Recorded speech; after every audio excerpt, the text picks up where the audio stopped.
I really want to focus on this out of Boston because the Celtics are making waves. Now, Miami is in the NBA Finals. That's an embarrassment. It's a testimonial to the incompetence of the Boston Celtics, who are much more talented. But it doesn't matter if you're the more talented team. If you play like crapola, you don't win. But Boston making some news here. If you did not hear about this, maybe not. Brad Stevens, he's the guy that used to coach the Celtics and then couldn't hack it anymore, so he got bumped up to the front office to replace Danny Ainge. And Brad Stevens had his end-of-year remarks on the state of the Celtics, the State of the Union address. And what did Brad Stevens have to say? Well, he was asked about retaining his head coach. Get to the point, please. Get to the money quote. So the Celtics president confirming that Joe Mazzulla, the guy that was in over his head in the NBA Eastern Conference Finals and the series before that, Joe Mazzulla will return as the bench jockey for the Celtics, despite being provably bad at his job. He will come back, and Brad Stevens was gushing all over Joe Mazzulla. I wonder whether or not he's actually Joe Mazzulla's father. I do not know. Among the comments, just to pretend I'm Brad Stevens, he said of Joe Mazzulla, he's a terrific leader. Terrific leader is what Brad Stevens said. He'll only get better. How do you know that? How do you know he's going to get better? Is that because he can't get any worse? Quote continues, he says he can learn. Well, yeah, he can learn. He said he can learn from this year because he constantly is trying to learn, and he's accountable. Did he sound accountable? Just between you and a light post, did he sound accountable after Game 7 when a reporter who was just doing their job said, do you think maybe after you missed your 97 three-point shot, you might have tried to take a two-point shot? And he dismissed the reporter. Yeah, that's a guy who's accountable. Yes, that is a guy that's accountable. But Mazzulla took over for Ime Udoka because Ime Udoka couldn't keep it in the pants, and he stooped somebody he should not have stooped, and that led to a problem. And I also saw that there's a mass exodus. Mazzulla's going to be back, but 3 of his assistant coaches are out the door. They're like, I'm sorry, we're out of here. I'm going to go hang out in Houston with Ime Udoka because that's where he's at now. He got the Rockets job. And so that's what's going on with that. Now, let us discuss the question on this one. How do you interpret the Celtics giving a ringing endorsement to Joe Mazzulla, keeping him around as coach? So I've got Nuremberg, Vatican, and Hamlet. And we will combine all of these things together, and we are going to make a marginal Maller monologue is what we're going to make. So number one.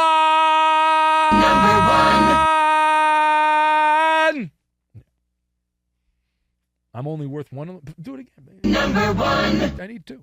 All right, so Boston, what I take away from this is Boston's Brad Stevens is like me. He's stubborn. He is not willing to budge an inch.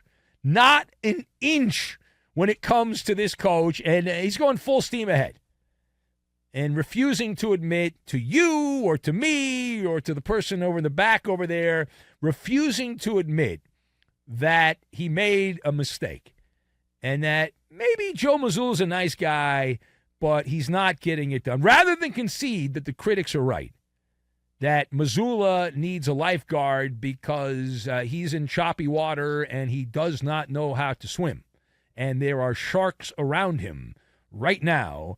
Instead, the Celtics are doubling down, which I had that as unexpected. I did not expect that to happen, but it is indeed taking place right now. But keep in mind that I have ranted many a time in the middle of the night here that coaches don't matter in the NBA. And I really believe that. However, I've also said out of the other side of my mouth that while coaches don't matter, meaning a coach is not going to push you over the top, but a bad coach can drag you to the bottom and can cause you to lose because of incompetence. And that's where I'm at Joe Mazzulla until proven otherwise. And I thought of the Boston Celtics. Maybe I'm the problem here because I always thought the Celtics was not a starter job. You know how there's like starter jobs, like the Charlotte Hornets, right? Or the Orlando Magic. That's a starter job. The Celtics is not a starter job. It's not an on-the-job training type situation. So my hypothesis on this is, why would you let him play Joe keep his job? First of all, Brad Stevens is like, this guy's a sock puppet. Mazzulla gets a vote of confidence because one of the theories is it's the Nuremberg defense. That all Mazzulla's doing is he is a sock puppet. He's just following orders. That's it. That he's not actually coaching the team. The nerds are coaching the team. You know, this has happened in baseball for years, where like the Yankees are not actually managed by Aaron Boone. The Dodgers are not actually managed by Dave Roberts. That's why those guys keep their jobs, because the teams are like, no, they're not actually managing these teams. And my theory is like Joe Mazzulla is like, he's not really managing the Celtics. He's not coaching the Celtics. He's not. And he's just a middle manager. He's a pigeon. He's a messenger pigeon. He's just repeating the message from the analytical membrane, as Joe Madden, the old baseball manager, would say about a story like this. This is the analytical membrane. He's just repeating the Celtics, their strategy. The people that crunch the numbers and do the AI and all that for the team are like, you've got to take 3-point shots because that's worth more than 2. And if you miss them, just keep shooting them. Eventually, you're going to make them. So when you take 42 3-point shots and only make 9 of them, which is what happened in Game 7, no, we're going to keep doing that. Yes. I'm not going to bring up the fact that is the definition of insanity. I'm not going to do it. That's the company line. That is the company line. Now, does keeping Coach Joe, let him play Joe Mazzulla, make sense if you're Jason Tatum? What about that part of it? So, from that perspective, I'm going to nod my head yes. And here's why I'm going to nod my head yes. Because even though the C's have flopped, they flopped in the finals a couple years ago. This year they flopped in the Eastern Conference Finals. The fact is, as I said, the C's front office is really the one calling the shots on a lot of stuff. But for Jason Tatum, they would not allow Joe Mazzulla to continue unless Tatum was okay with this. It's kind of like going to the Vatican, and if you're a religious sort and you go there, you're hoping that the Pope will give you the blessing, right? And so in the NBA, if you look at the way the NBA is set up, the class structure of the NBA, with very few exceptions, the social hierarchy, and we believe it's this way in Boston, why would it be any different, is the star player has to approve. So Jason Tatum is like, all right, yes, I like this guy. I get my stats. I get my shots. And if I hadn't hurt my ankle, we would have beaten the Miami Heat. Yabbit, yabbit, yabbit.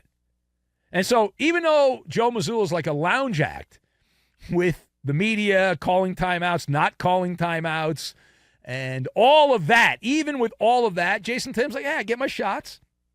It's a good thing. Celtics win a lot of games in the regular season. That's true. They win a lot of games in the regular season.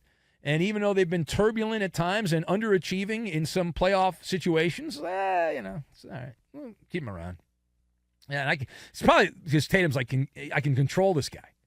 All right, final point. What is next as we head in to the wild blue yonder for the Celtics in particular here? So we will be heading into the silly season as soon as these NBA finals end, and the way the Nuggets played and the way the Heat played, that could be in 3 more games. We'll be heading into the silly season.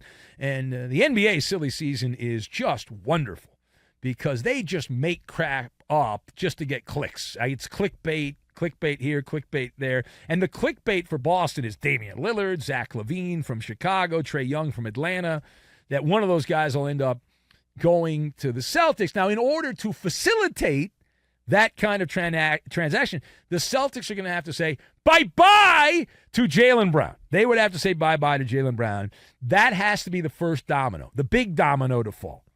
And it's like Shakespeare's Hamlet. To be a Celtic or not to be a Celtic, and really to pay $300 million. That's the bounty. If you want to keep Jaylen Brown, $300 million, or do you trade him? Now, my guys in Boston are like, nah, he's buying a new house down near the water there in the city. He'll be staying in Boston.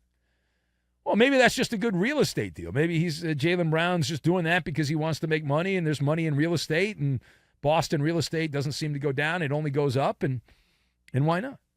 But the word on the street is that the Celtics will not trade Jaylen Brown. That's the message they're getting out. We hope that's wrong, that what the Celtics are going to do is go and they're going to do some shopping at Sephora. And they'll they'll buy some cosmetics. They'll make some cosmetic changes is what they're going to do.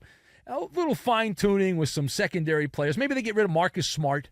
He's been there a while, shoots a lot of bricks. Get rid of a guy like that, Al Horford, one of those guys, or both of them, and bring in some players at those positions.